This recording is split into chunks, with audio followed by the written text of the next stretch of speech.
जब किसी के माँ बाप को ये पता चलता है कि उसका बेटा या बेटी एक ऐसी बीमारी से जूझ रहे हैं जिसका कोई इलाज नहीं है, तो उस माँ बाप पर क्या बीतती होगी।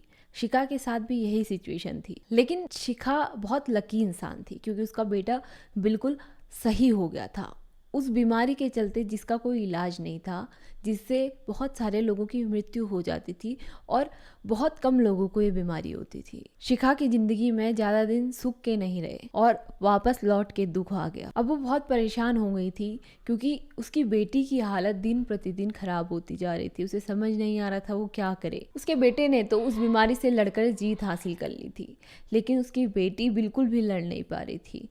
अब वो पूरी पीली पड़ चुकी थी, उसके शरीर में खून कम हो चुका था और बिल्कुल ख़त्म ही हो चुका था। अब दिन प्रतिदिन शिखा और उसका परिवार उसके मरने का इंतजार कर रहा था और वो कर भी क्या सकते थे। तो डॉक्टर ने उन्हें अपने पास बुलाया, कहा कि हमारे पास बस एक रास्ता है, क्योंकि तुम्हारे बेटे को पहले ये बीमारी हो चुकी है तो उसकी बॉडी में ऑलरेडी एंटीबॉडीज़ बन चुके होंगे, तो हम ब्लड ट्रांसफ्यूजन के जरिए आपकी बेटी को बचा सकते हैं। उसने कहा कि मैं अपनी बेटी के लिए अपने बेटे को दोबारा रिस्क में नहीं डाल सकती। मैं नहीं चाहती कि एक बच्चे को बचाने के लिए मैं दूसरे बच्चे की लाइफ बर्बाद कर दूं या उसकी जान चली जाएगी तो मैं क्या करूंगी। मेरे पास तो एक बच्चा भी नहीं बचेगा। शिखा ने कहा कि आप मेरे बेटे से बात कर लीजिए, वो जो कहेगा वो ही होगा। वो हाँ कहेगा तो हम आगे इस प्रोसेस को करेंगे, अगर वो मना करेगा तो हम इस प्रोसेस को नहीं करेंगे। डॉक्टर ने शिखा के बेटे को बुलाया, उससे कहा कि हमारे पास बस एक रास्ता है तुम्हारी बहन को बचाने का।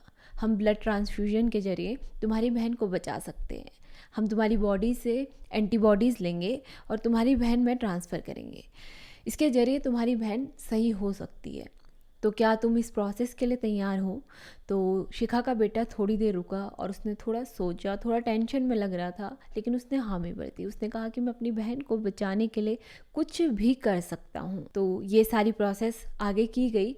ब्लड ट्रांसफ्यूजन के जरिए उसकी बहन काफ़ी अच्छी हो रही थी। उसके सफ़ेद पड़े गालों में एक रौनक आ गई थी, एक लाली सी आ गई थी। वो हंसने लगी थी, बात करने लगी थी, खाना खाने लगी थी। उसका भाई भी काफ़ी खुश था, उसके माँ बाप भी काफ़ी खुश थे। जो ये प्रोसेस होती थी वो डेली हुआ करती थी। तो एक दिन शिखा के बेटे ने अपनी नर्स से कहा कि मैं कब मरूंगा।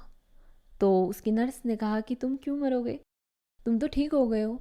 तो उसके बेटे ने कहा कि आप रोज़ मेरा ब्लड निकालोगे ना, तो मेरा ब्लड खाली हो जाएगा, तो मैं तो मर जाऊंगा। उसने उस नर्स से कहा कि आप मुझे इतना बता दीजिए, जब तक मेरी बहन चलने लगेगी, दौड़ने लगेगी, तब तक मैं जिंदा रहूंगा अपनी बहन को देखने के लिए। मैं अपनी बहन को दौड़ते हुए देखना चाहती हूँ। तो नर्स को ये बात समझ में नहीं आई। उसने डॉक्टर को बुलाया। डॉक्टर शिखा के बेटे के पास आए। उसने कहा कि तुम्हें ऐसा क्यों लगता है कि तुम मर जाओगे। उसने कहा कि डॉक्टर आपने ही तो कहा था कि मेरी बॉडी से ब्लड निकाल कर आप मेरी बहन को दे दोगे। जब मेरी बॉडी में ब्लड ही नहीं रहेगा तो मैं बचूंगा कैसे। बच्चे के मासूम सवाल डॉक्टर को कई परेशान कर गए, क्योंकि जब डॉक्टर ने उससे परमिशन ली थी, उससे पूछा था कि क्या हम आपकी बॉडी से एंटीबॉडीज़ निकाल लें, तो उसने ये सोचकर हामी भरी थी कि वो एक दिन मर जाएगा और अपनी बहन को बचा लेगा। उसे लगा कि उसका पूरा ब्लड निकाल कर उसकी बहन को दे दिया जाएगा और वो मर जाएगा। इतने बड़े डिसीजन का उसने सिर्फ कुछ सेकंड्स में ही जवाब दे दिया था।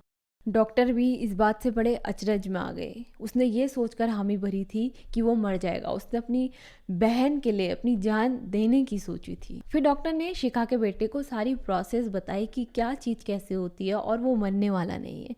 हो सकता था कि उसे किसी प्रकार की कोई कमजोरी वगैरह आए, लेकिन इतनी कोई बड़ी बात नहीं थी कि वो मर जाए।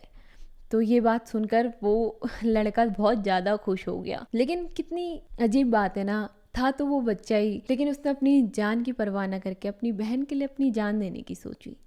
कौन करता है आजकल, किसी से भी पूछो तो कोई भी इस बात के लिए तैयार नहीं होगा कि वो अपने भाई बहन के लिए या अपने माँ बाप के लिए अपनी जान दे सकता है। आजकल के ज़माने में लोग एक भूखे को खाना नहीं दे सकते, फिर चाहे वो जानवर हो या इंसान हो। अगर कोई मदद भी करे तो उस पर एक क्वेश्चन मार्क लगा दिया जाता है, उसे मदद नहीं करने दी जाती है।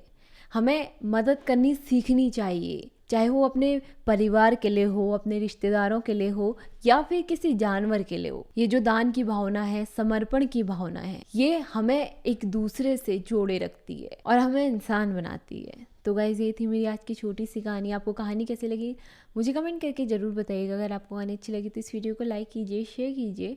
मिलते हैं आपसे अपनी अगली वीडियो में। इतनी गर्मी पड़ रही है तो चिड़ियों के लिए दाना पानी ज़रूर रखें।